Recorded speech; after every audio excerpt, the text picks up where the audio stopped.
Haleluya, Yesu ashimwe cyane. Ndakuramukije, ndagusuhuje cyane muvandimwe, nshuti wowe uteze amatwi uyu mwanya w'ijambo ry'Imana, umwanya mwiza Imana iduhaye kugira ngo tuganiremo ijambo ry'Imana. Ndagira ngo rero mbere yo kugira ngo tuganire ijambo ry'Imana tubanze dusenga Imana kugira ngo Imana ibane natwe muri uyu mwanya. Reka dufatanye dusenga Imana. Mana, turagushimiye, tugushimiye ubuntu n'imbabazi ugira, kurinda kwawe gukomeye guhebuje. Tugushimiye ko wabanye natwe mu minsi itambutse, twongeye kuboneka muri aka kanya turi bazima. Mwami Imana, tugiye kuvuga ijambo ryawe nirikuru riraturuta, ariko dushobojwe nawe tubasha kurivuga, kandi ijambo ryawe ni umutsima utunga ubugingo. Uwaririye ntajya asonza, uwaririye ntajya agira inyota. Niyo mpamvu twinginze kugira ngo ijambo ryawe rishorere imizi muri twebwe, icyo ridutegeka gukora tugikore, ntitwinangire. Ndasenze kugira ngo rero buri wese uzumvira ijambo rizagire umurimo munini rikora mu buzima bwe, kandi Mwami ndakwinginze kugira ngo uriherekereshe imbaraga zawe, Mwuka wawe weraganze, ntaba ari nge ahubwo izina ryawe rihabwe icyubahiro. Uzaryumva ntaba ari we, ahubwo Mwami izina ryawe rizahabwa icyubahiro. Ndakwinginze rero kugira ngo byose bikorerwe guhesha izina ryawe icyubahiro. Ubane natwe muri aka kanya, imbaraga zose zitari iz'Imana zihunge, ubwiza bw'Imana buganze, mu izina rya Yesu, amen. Haleluya. Reka tuganire ijambo ry'Imana, dusome mu rwandiko Pawulo yandikiye Abefeso. Turasoma igice cya 5, dusome umurongo waho wa 10. Urwandiko Pawulo yandikiye Abefeso, turasoma igice cya 5, dusome umurongo waho wa 10. Reka dusome. Haravuze ngo mushakashake uko mwamenya iby'umwami ashima. Reka nsubiremo, mushakashake uko mwamenya iby'umwami ashima. Haleluya. Ndagushimiye kubwo tugiye kubana muri uyu mwanya wo kuganira ijambo ry'Imana. Ndavuze ngo Imana iguhe umugisha wowe wese uzaryumva, kandi ukagira n'ishyaka ryo kurisangiza abandi. Ubu buzima turimo ni ubuzima busaba ko dufashanya. Hari aho nge ntagera, hari aho nge ntarigeza, ariko igituma Imana iduhaye aya mahirwe kugira ngo tuganire ijambo kuri uyu murongo ni ukugira ngo ubutumwa bubashe gusakara isi yose. Rero wowe uri buryumve, uri umufasha cyangwa se nawe uri umukozi w'Imana. Haleluya. Rero ndagusaba kugira ngo nawe urigeze ku bandi. Ntabwo ari ukugira ngo izina ryanjye ryamamare, ndi umugaragu w'imburamumaro, ahubwo ni ukugira ngo twamamaze ubwami, twamamaze ubutumwa bwiza, kugira ngo ijambo ry'Imana rigire imbaraga mu bantu, abantu bahinduke. Ndagushimiye rero, Imana iguhe umugisha, kandi nshimira n'abakomeje gukurikira inyigisho kuri iyi channel. Rero ndagushimiye cyane, Imana iguhe umugisha. Tuganiriye ijambo ry'Imana, ijambo riri mu rwandiko Pawulo yandikira itorero rya Efeso. Yabandikiye byinshi, ariko Umwuka w'Imana anyemeje kuganira nawe iri jambo riri ku murongo wa 10 muri iki gice cyaho cya 5. Yababwiraga ngo mushakashake uko mwamenya iby'umwami ashima. Haleluya. Mushakashake. Ijambo gushakashaka, umuntu ashakira ahantu henshi. Yesu ashimwe cyane. Umuntu ashakira ahantu henshi. Ushobora gushakira iburengerazuba, ushobora gushakira iburasirazuba, ushobora gushakira mu majyepfo cyangwa mu majyaruguru. Rero umuntu iyo ashakira ahantu henshi, ariko icyaba agendereye ni ukugira ngo aze kubona ikintu kizima gitunganye kandi gishimwa. Muri uru rugendo turimo, muri ubu buzima bwa gikristo, haleluya, dukwiye gukora ibintu Imana ishima, Yesu ashimwe. Nta n'undi muntu dukwiye gukorera kunezeza, nta muyobozi, nta rwego runaka dukwiye gukorera gushimisha, ahubwo dukwiye gukora kugira ngo Imana yo mu ijuru biyinezeze. Kandi igituma inezerwa nuko iba yabishimye. Yesu ashimwe cyane. Kubw'imbaraga za muntu biragoye ko hari ikintu ushobora gukora gishobora gushimisha Imana, ariko hamwe n'imbaraga za Yesu, haleluya, izo nizo zidushoboza kugira ngo ibyo dukora bigaragare rwose mu maso y'Imana bikwiriye. Rero imbaraga z'umwuka w'Imana, imbaraga z'umwuka wera, iyo ziri mu muntu nibwo abasha gukora ibikwiriye, bishimwa kandi bitunganye rwose. Niyo mpamvu Pawulo yandikiye Abaroma mu gice cya 8 arababwira ngo abayoborwa n'umwuka w'Imana bose abo nibo bana b'Imana. Mbibutse ko iyo umuntu ayoborwa yemera kujyaho umuyobora amujyana. Yesu ashimwe. Iyo umuntu ayoborwa ntabwo yiha amabwiriza, ahubwo yemera umuyobora akamuha amabwiriza. Nta kintu na kimwe uyoborwa yakikoresha cyangwa yakifatiramo umwanzuro atacyemerewe n'umuyobora. Niyo mpamvu niba abayoborwa, haleluya, n'umwuka w'Imana, abo bose nibo bana b'Imana. Twese turi abantu b'Imana kuko niyo yaturemye, ariko ntabwo twese ariko turi abana b'Imana, ahubwo abemera kuyoborwa n'umwuka wera, abo ngabo nibo bana b'Imana. Yesu ashimwe, haleluya. Kandi umwuka w'Imana, haleluya, uwayobora biragaragara. Yesu ashimwe cyane.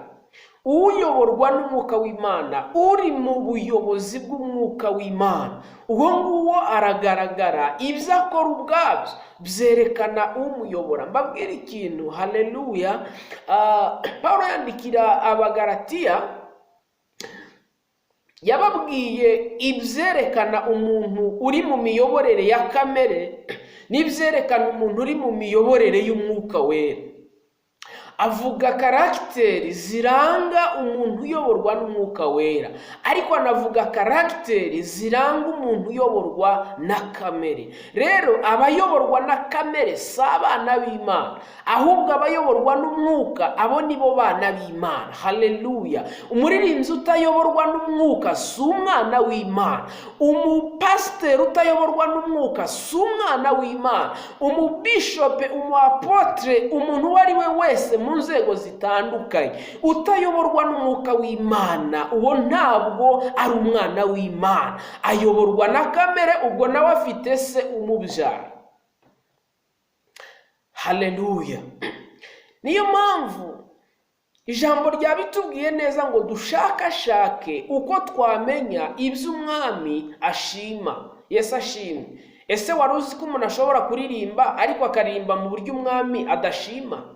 Ese wari uzi ko umuntu ashobora kubwiriza akabwiriza mu buryo umwami adashima? Ese wari uzi ko umuntu ashobora gutura, ashobora gutanga umusanzu mu rusengero, akagura amakara, akagura n'ibindi, ariko akabikora mu buryo umwami adashima? Ese wari uzi ko umuntu ashobora kugira titire iremereye, akitwa pasitori, akitwa n'ibindi bitandukanye, ariko umwami Imana atamushima?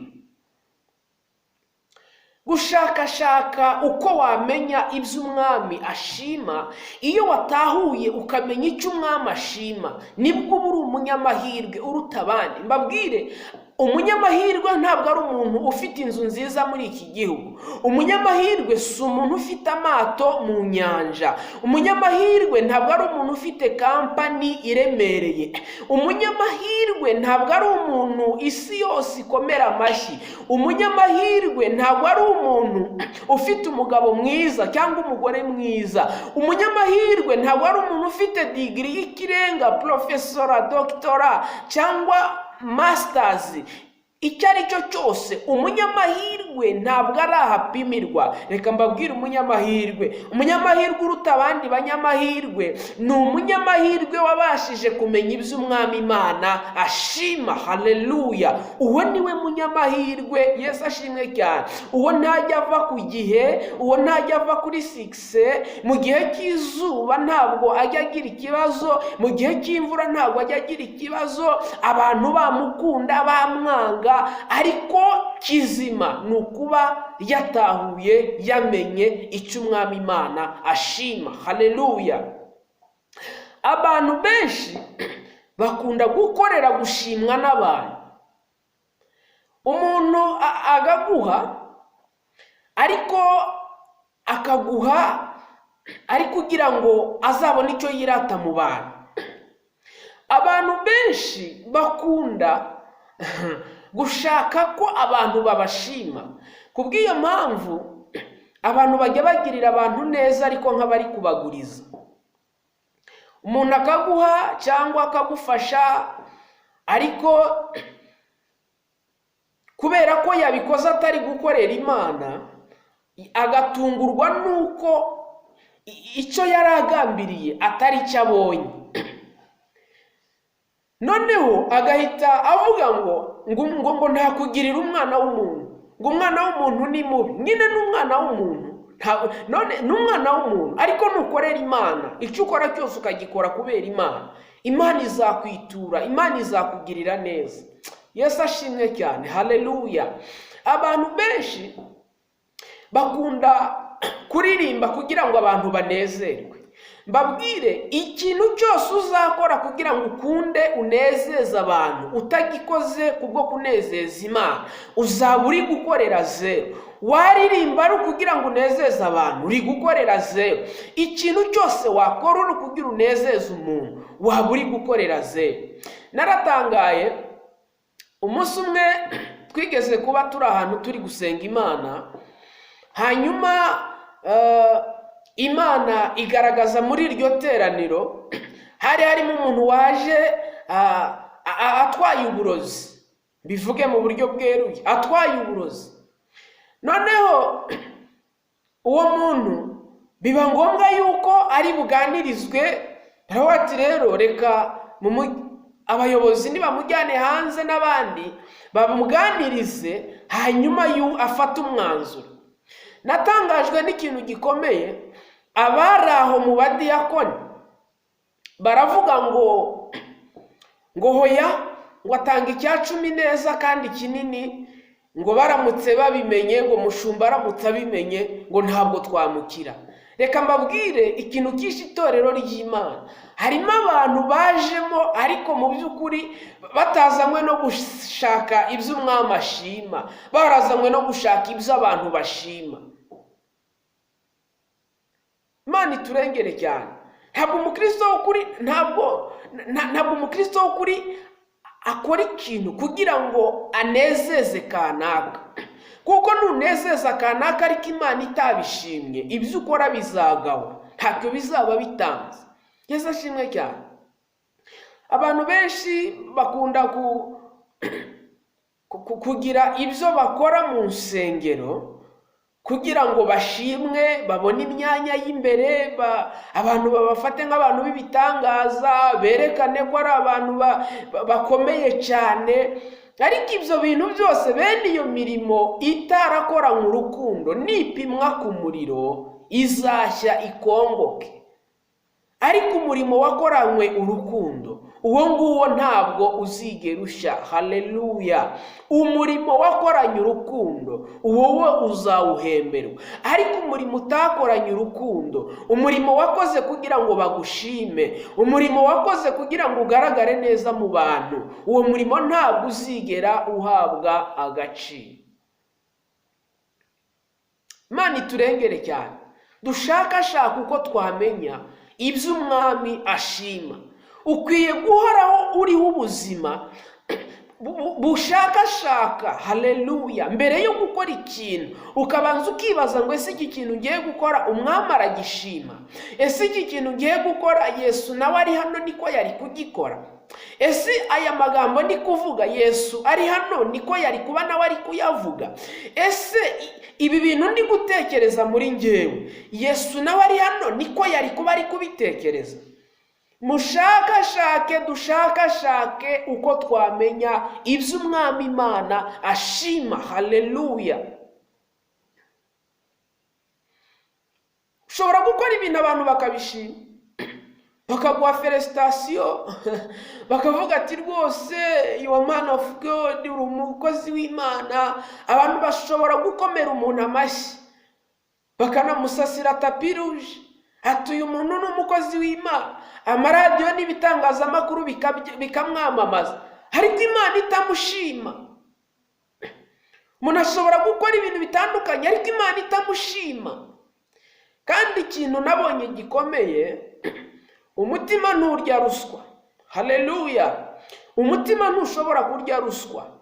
Umutima urakugaya, ukora ibintu umutima ukakugaya, ariko ukanga kumva icyo umutima ukubwira, ugahatiriza ukabikora, ariko umutima uri kukubwira ngo ibi bintu uri gukora ntabwo ari byo. Naratangaye n'abaririmbyi muri iyi minsi ya none, sigaye mbona ibintu nkumva birambabaje, nkibaza ahantu abantu bigishirijwe bikanyobera. Abaririmbyi barabatumira bakaza kuririmba, bakabategera, bakaza umwanya wo kuririmba bakajya imbere bakaririmba rwose neza uko bashishikaye, ariko bamara kuririmba intebe bari bicayemo wazishakamo abantu ukazibura, ukababura abantu mu ntebe, ukibaza barihe. Wagera hanze ugasanga bari ku matelefone, ugasanga abandi nibwo bari kuganira, bari gutera urwenya, ntacyo bibabwiye. Ijambo ry'Imana rikavugwa ariko ugashaka abantu ukababura. Umwanya wo kuririmba wageraho bakongera bakinjira, ukibaza ese aba bantu ibi bintu barimo barabisobanukiwe? Ese ibi bintu uri gukora umwami Imana ko karabibashimira? Dushakashaka uko twamenya ibyo umwami ashima. Turi mu isi ya tekinoloji, ariko mu Kristo unteze amatwi unyumva, nitutaba amaso tekinoloji iratuyobora aho kuyoborwa n'Imana. Nutaba amaso tekinoloji irakuyobora aho kuyoborwa n'Imana. Dusigaye tuba turi mu rusengero, ariko abantu bari no kwandikirana ku ma WhatsApp, abantu bari gusuhuzanya waramutse, abantu bareba amasitati, ibintu bitandukanye, abandi baritabira insengero mu matelefone, baritabira telefone mu nsengero. Abantu bafite ibintu bimitse, amadisipurine atahwanye n'indangagaciro zikwiye kuranga umukristo. Nta konegisiyo ebyiri ziba ahantu hamwe. Kandi ikintu njya mbona kikantangaza, namwe mwibaza, ese ubu ngubu iyo tugiye mu nama runaka bakadutegeka ko amatelefone tugomba kuyazimya, ninde ujya uyifungura? Tuba twitabye inama zatumijwe n'abantu, ariko iyo tuje gushaka Imana, tuje gusenga, abantu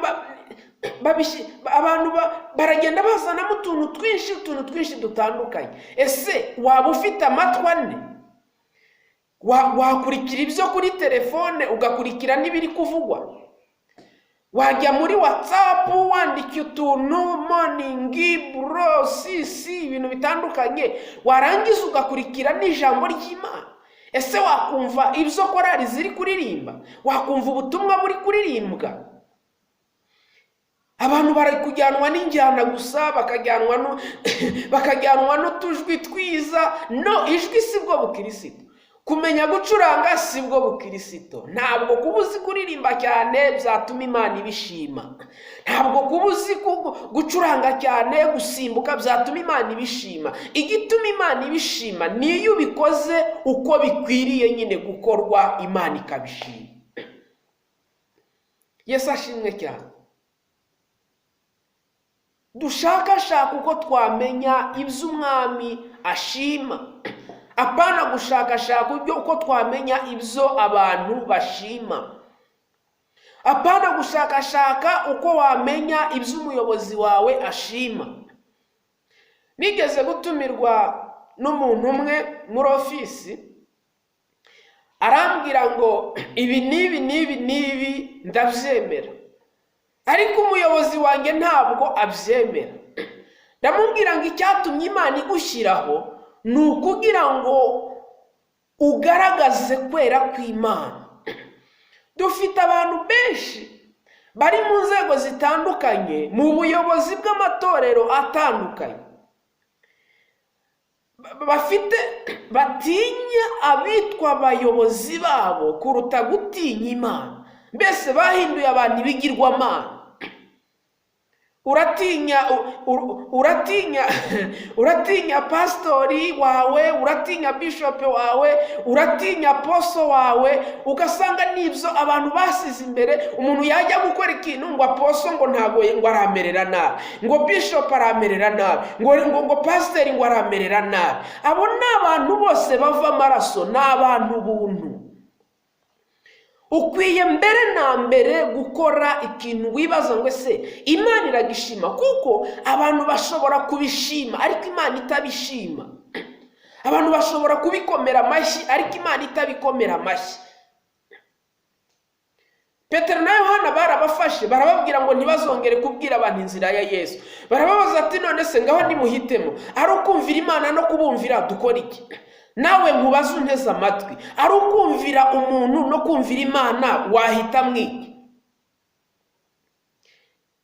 Dushakashaka uko twamenya ibyo Umwami Imana ashima. Ukwiye kubaho ubuzima bushakashaka. Kubw'iyo mpamvu wagakwiye kubaho ubuzima buhora busenga, wagakwiye kuba mu kazi usenga, wagakwiye kuba mu byo uri gukora byose uhora mu buzima busenga. Mu ngorane dufite uyu munsi, iyo ubajije abantu batandukanye, abakristo, barakubwira ngo ibunaka haba ibihe byiza. Ubwo akaba ashatse kuvuga ko mu cyumba cy'amasengesho habamo ibihe byiza. Akaba ashatse kuvuga ko ku itorero runaka habamo ibihe byiza. Mbabwire ngo iyi mvugo ntabwo yari ikwiriye kuba ari imvugo ikwiye abakristo. Ntabwo ibihe bikwiye kuba ahantu, nta hantu hakwiye kugira ibihe byiza. Ibihe byiza bikwiye kumbamo, ibihe byiza bikwiye kukubamo, twebwe tukabijyana ahantu. Ukwiye kubaho ibihe byiza muri wowe, ufite ibihe byiza, ibihe byiza ukabijyana ahantu. Kubera ingaruka zo kuba abantu hari ahantu bahisemo cyangwa bita ko haba ibihe byiza, baragenda bakabihasanga ariko bakanabihasiga, kuko ibihe bibaho, ibihe ntibiba muri bo. Ariko iyo umuntu afite ibihe, iyo umuntu afite ibihe muri we, iyo umuntu afite ibihe byiza muri we, abigenderamo. Mu muhanda bari mu bihe, mu gikona bari mu bihe, muri ofisi bari mu bihe, ahantu hose aririmba ari mu bihe, asenga ari mu bihe, abwiriza ari mu bihe. Umukristo kuri ntajya ava mu bihe bihe, mukristo ukurahora mu bihe. Haleluya! Niyo mpamvu muririmbyi yavuze ngo ndi umukristo nzahora ndiwe mu bintu byose ngeze ku gupfa.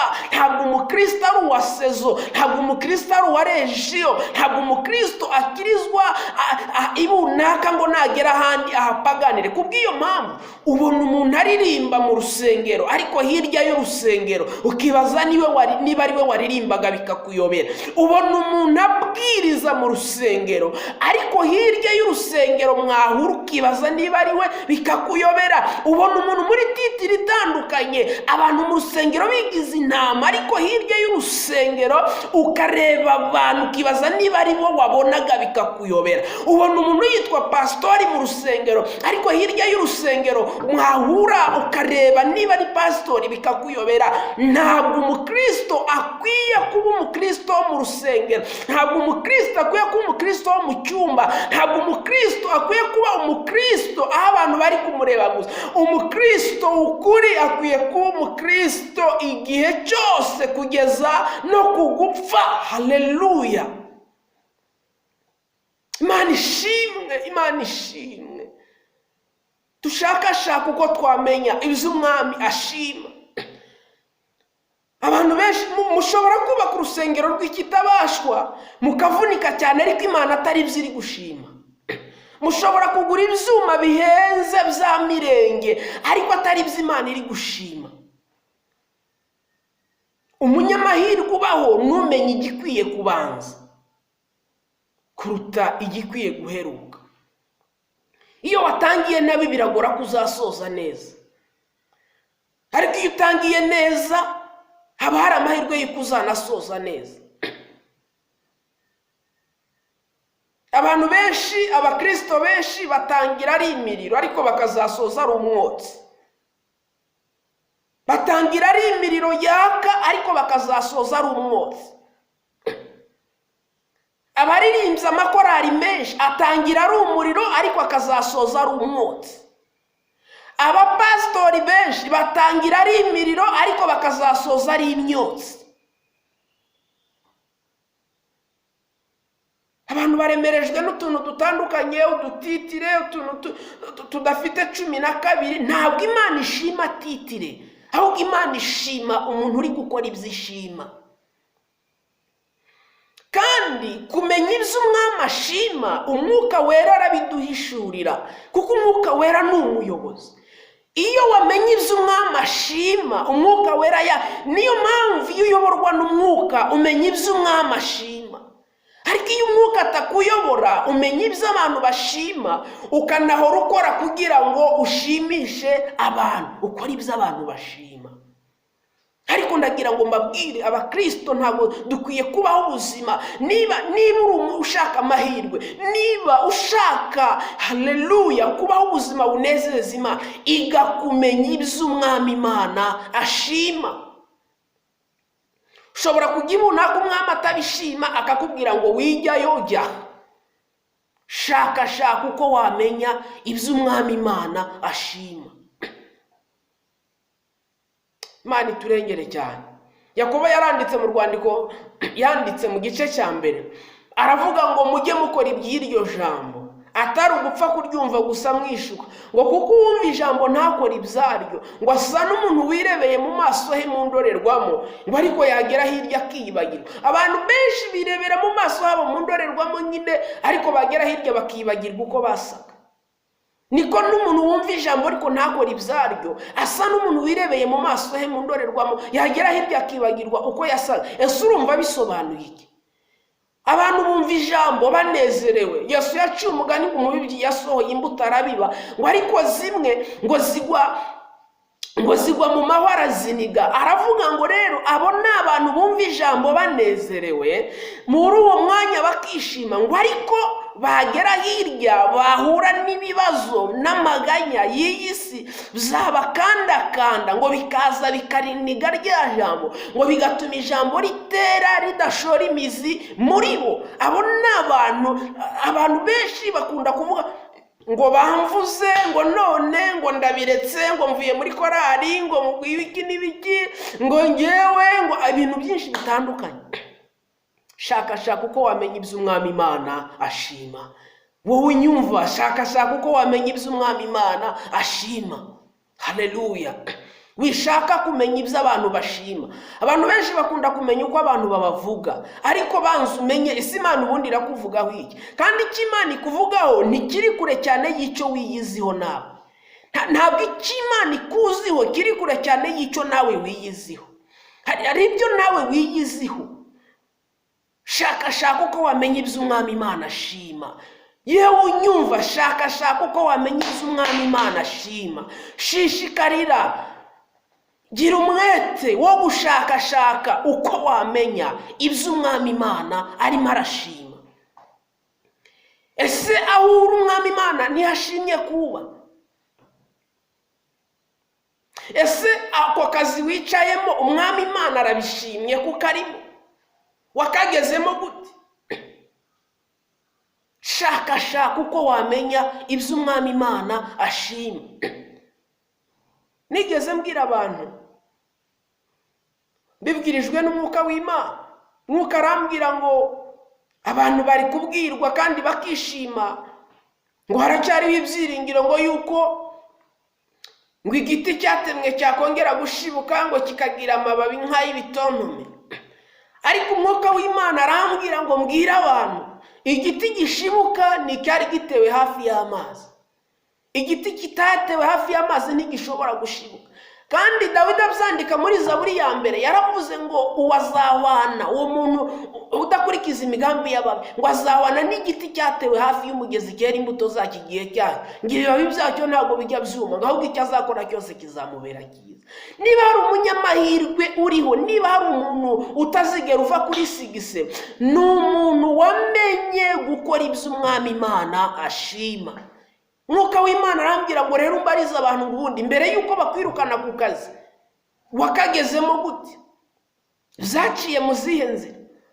Mbere yuko umugabo aguta, mbere yuko umugore aguta, ubundi mwabanye mute? Mwahujwe nande? Mwahuriye he? Byagenze gute? mbere yuko uburi ibyo wabuze nyine uyu munsi udafite, ubundi byagenze gute? Byagenze gute?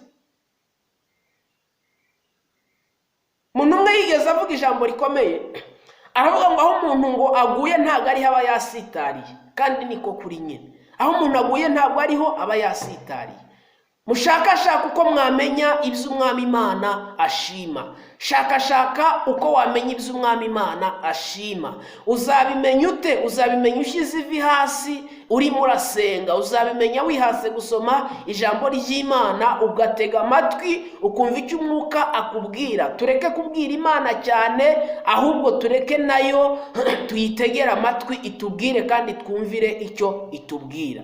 Imana iguha umugisha, Imana iguha imbaraga zo kumvira ijambo, kandi niwisuzuma ugasanga koko hari aho riri kugutsinda, ubwira Imana, yibwire ngo Mana, ndifuza kumenya ibyo ushima, ndifuza kumenya ibyo ushima kuri ngewe. Ndagira ngo nkubwire ngo buri kintu cyose uzajya ujya gukora, buri kintu cyose uzajya ujya gushyira mu bikorwa, ujye ubanza utekereze, wibaze ngo Yesu nawe araha niko yabikora? Ese Imana irabishima? Nukora utyo uzaba ubaye umunyamahirwe, nukora utyo uzaba ubaye umuntu w'umumaro cyane, nukora utyo uzaba urimo uriyubakira iby'igiciro gikomeye. Hari umuntu wavuze ngo umutunzi, umunyabwenge atinda itema gitunze. Uyu munsi urafite amahirwe, hari igihe kubwiriza bitazakunda, ariko ndagira ngo nkubwire ngo haleluya,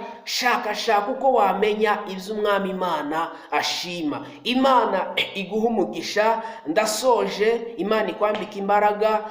Niwumva bitakugoye, ndakwinginze kugira ngo ubu butumwa ubugeze ku bandi, umfashe gukora ivugabutumwa. Imana yo mu ijuru iguha umugisha. Hari abantu bambajije ngo nta nimero yanjye ya telefone bafite, ariko ndagira ngo nyitange. Nimero yanjye ni 0786205850. WhatsApp nkoresha ni 072510 2-3-6. Nitwa Iranzi Alfredi, ndi umusore ndakijijwe. Imana yo mu ijuru iguha umugisha kubwo gutega amatwi ijambo ry'Imana no gukora ibyaryo. Shalom.